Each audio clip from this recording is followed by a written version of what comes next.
Collaborations between local municipalities, cities, counties, and even the State Department. It's pretty easy. It just comes down to solving a problem. We work with them and figure out what their needs are, what assets they have, or what liabilities they have in the community that can be adaptive, and work with them on what we believe can be done with them. So having an empty building does create a challenge for the community. It's always easier to sell a facility or a building or a home when there's life in it. So having that building here without a new purpose created not only a financial challenge for the community, but what was the alternative? To remove this building would have been upwards of close to $1 million to remove it. But yet it still had good bones. And so fortunately, we were able to get at least one renter to come in Kansas Medical Center. But we still had, they only took, about 10% of the building, and we still had 90% of the building vacant. So that's been a challenge for the community. And it makes it harder to bring a new purpose in, and the city didn't want to be in the business of being a leaseor. We believe that this building, while unique, will fit in while still adding housing stock to the neighboring communities, being able to still have some sort of medical and office space on the main floor with self-storage in the basement. Kind of has 4 different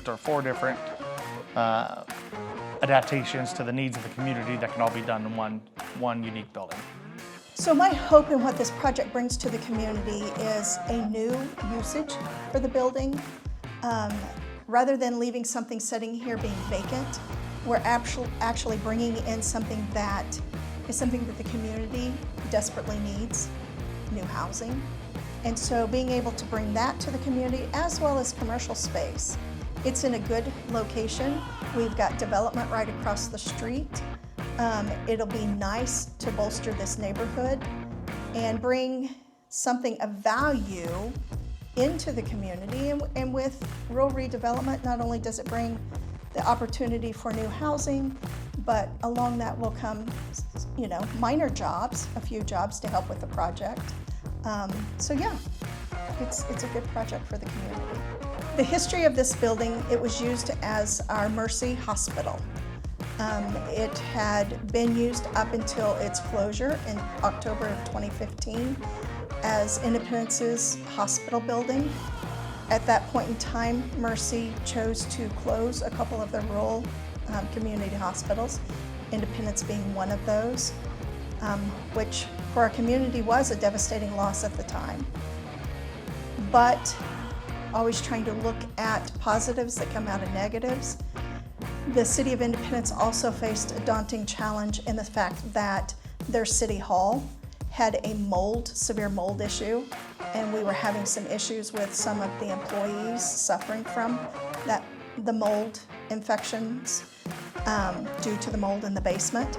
And so it gave the city an opportunity to relocate their offices, and so this turned as a temporary city hall for several years until we were able to rehabilitate the old city hall and move back into it.